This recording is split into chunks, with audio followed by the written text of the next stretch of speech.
Let's get talking, and I'm being joined by a leading economist and chief executive officer of Global Analytics Consulting. Most recently, he has been appointed as the special advisor on economic affairs, Office of the Vice President, Dr. Tope Fasua. Good afternoon, Dr. Fasua. It's good to have you on the program. Good afternoon. Thank you very much. Well, let's start with policies of President Bola Tinubu, what some people will call bold steps at the inception of this administration. What do you make of it? And of course, the effects so far, how would you assess it? Okay, thank you very much. First of all, note that I'm here. I'm not a spokesman for government. I do have a role in government.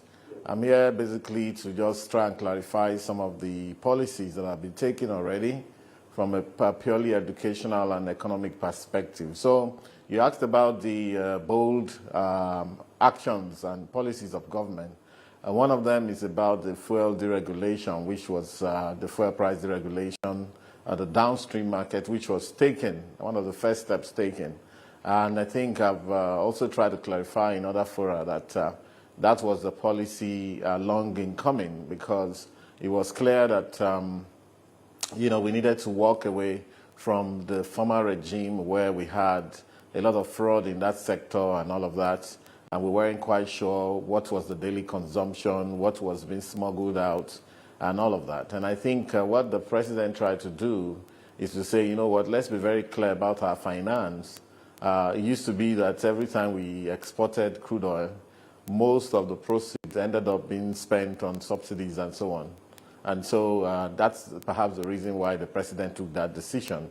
And so it is what it is. And I believe that Nigerians also understand why this has to be the case. However, the flip side of that is that you can see that there's a lot more money accruing to states, especially in the FAC allocation and all of that, Federal Accounts Allocation Committee and so on. There's so much money accruing to them, which they can use to begin to do more things for their people in different states and even at the federal level. And I think that may be the reason why we can now begin to contemplate maybe we increase the salaries of government workers, and I think that it will pan out well. The second one is the Naira floating. There's only one thing to clarify there in terms of the unification. What the government has done is to say, you know what, let everybody go to what they used to call the I&E window, which is the official window for official transactions that can pass as eligible transactions. It's not every transaction that the government can handle, or the central bank, or even the banks, commercial banks. It's not every transaction. The official transactions actually are between the central bank, the commercial banks, the bureau de change. Those are the official ones recognized. And most of your transactions should be doable through those two channels, especially the banks and the BDCs. What the government cannot handle is, in every country, there are illegal transactions. The other time in Ikorodu, the NDLEA, they busted some guys with $236 million worth of some narcotics or the other. And since General Marwa got there, perhaps they've been able to bust perhaps up to $3 billion worth of narcotics. Now, such monies, those are the ones that have been caught. If they weren't caught, those monies would have found a way of passing through the system, but they cannot go through official sources. They have to go through the unofficial sources, call it the black market, call it the illegal market, whatever it is. You choose to call it. So the government cannot service that part of the economy. So when the government talks about unifying rates, they can only unify the rates in the official market, because before now we used to have a rate for customs, a rate for travel agencies, a rate for traveling abroad, BTA, another rate for people who wanted to pay school fees, another official rate for government. And that was a big mistake on the part of the earlier regime at the central bank. And I think what the government has done is to unify and say, listen, everybody should go to one market, which is the way it should be. However, you can see that, unfortunately, there's something that needs to be really, really clarified. Like I said before, every country does have some crime going on and illegal transactions and so on. Every country does. Therefore, there's always an illegal market for foreign exchange in any country. However, that illegal market cannot be made to be the reference market, as some people try to do in Nigeria. So because at every point in time, the official market will never be able to service those illegal transactions. Therefore, there has to be some divergence between that one. But you will not see a CNN coming to quote the black market rate in the US, or the BBC quoting black market or illegal market rates in the UK, unlike what we do here. So this is to the media. You know, we cannot continue this way. We're hurting our economy and hurting ourselves. Where we need to get to eventually is a scenario where if you quote all those illegal market rates, perhaps the agencies will come and ask you, okay, take us to where you got these rates from. But that market is an underground market. It needs to remain underground. It cannot be in the mainstream of the economy. Interesting stuff. Well, I wanted to stay a bit with the FX thing because, of course, we still have that disparity. Now, as an economist, please explain. We always talk about the issue of demand and supply. And it seems the supply is not enough to satisfy the demand at the moment. That's why we're having this challenge. But do you think that opening up that market can help us stabilize the currency?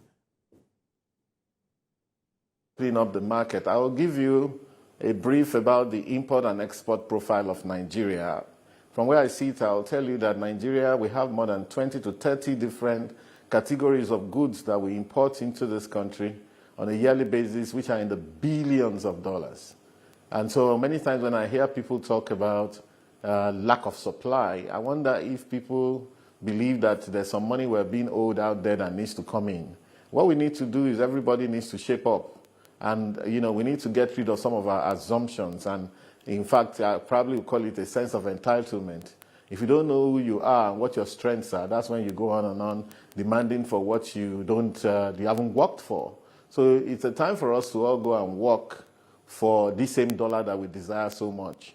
So from where I see it, our biggest import is refined petroleum and oils, for example, like diesel, like jet fuel for planes and so on.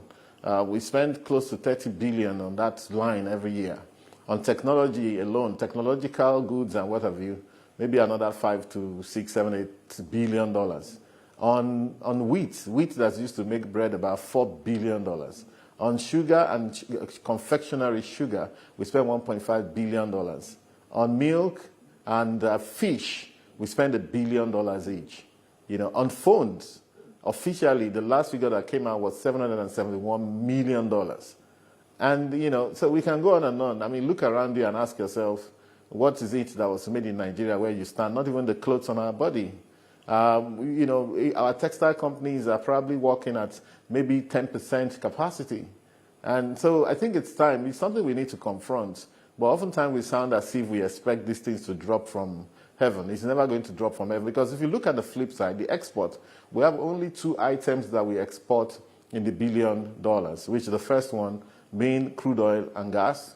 And I've also seen so many instances, that's why I said this is basically educational, my being here today. I've seen so many instances where people just say, oh, we export $1.3 million barrels worth of crude every day. Oh, what's the latest price? $90. We're getting so much money. No, we're not. According to the NAITI reports of several years back, we're told that what we get because of the fact that we don't produce alone, we need expertise from abroad, we need international oil companies to help us, and so on. Our share is about 30%. So every time you are multiplying those numbers, also multiply it by 30%, and that's what probably comes to Nigeria, perhaps even before we begin to back out the expenses of running the companies that we have set up to be in charge of that sector. So we have to be extremely careful. So we export basically crude oil and gas of about 57 billion. Multiply that by 30%, you know what comes to us. Of course, the gas goes out from NLNG in the Niger Delta area of Nigeria. And the next thing is we export fertilizers. And I understand that maybe Dangote refineries, they've started producing urea fertilizer. You know, maybe that's where the export is coming from. And I think a few companies also in the south of Nigeria.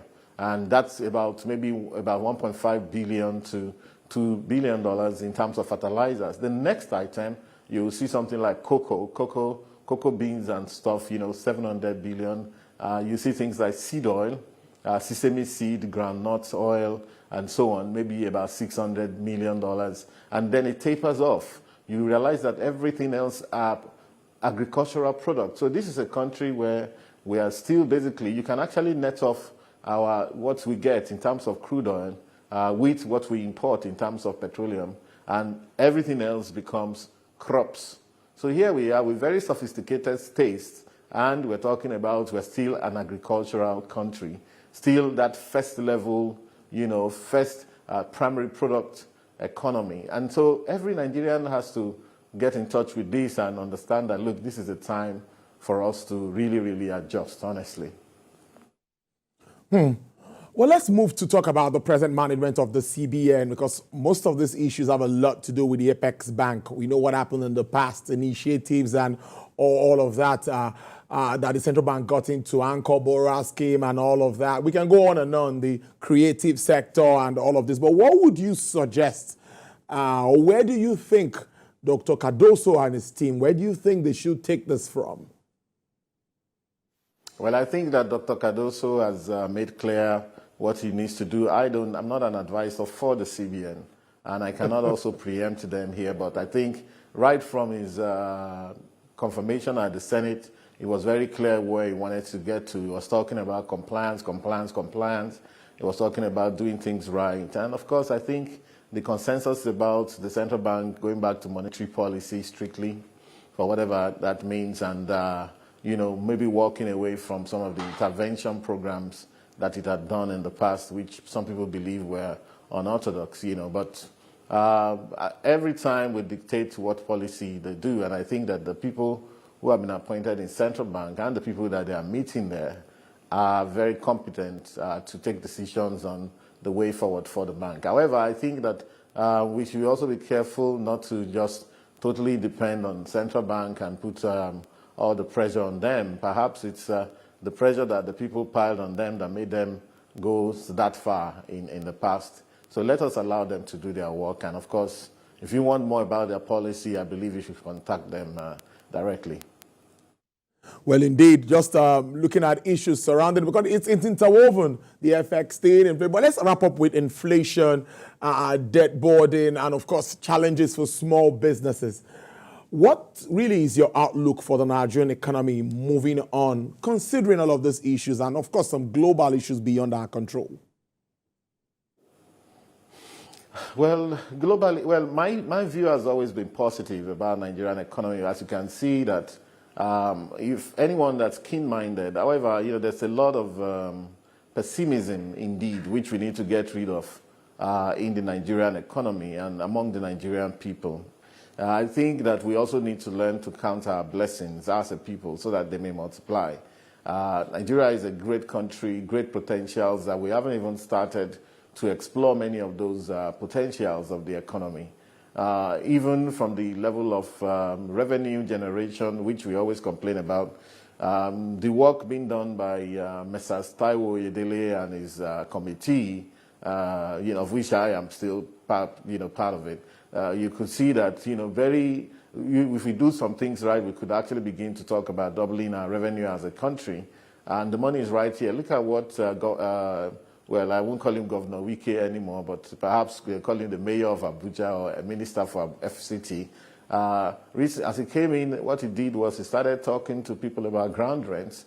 And the gentleman is going to be hauling in a whole lot of money from ground rents in Abuja alone that people just didn't pay. But because they know that he's a no-nonsense man, they started to comply. Perhaps a lot of the states can also do that to release and reduce the burden on the federal government.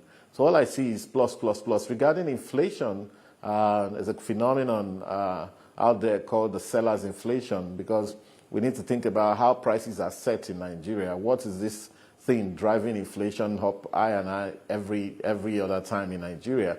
And we probably realize that many people are into price gouging. If fuel price increases by 50%, people are ready to increase the cost of their entire goods by 100% or 150%, and nobody stops them. And and you can see that in Europe and in the US, where they also probably had double-digit inflation, they had to get very active in the management of inflation, not just looking at it as a monetary phenomenon, but looking at how a price is set, who is gaining advantage, is there anyone trying to exploit the crisis, the cost of living crisis and the inflation crisis which engulfs the entire world? Is there anybody within an economy trying to take advantage of the poor people, knowing that they are price takers? So all of that. So basically, it's like we would have to be a bit more active in terms of managing inflation by tracing it to where it stems from in order to slow down the rate of inflation and relieve the economy and especially the poorest amongst us. I must thank you so much, Special Advisor on Economic Affairs, Office of the Vice President, Dr. Tope Fasua, for taking a look at these issues with us. We appreciate you. Have a great weekend. Cheers.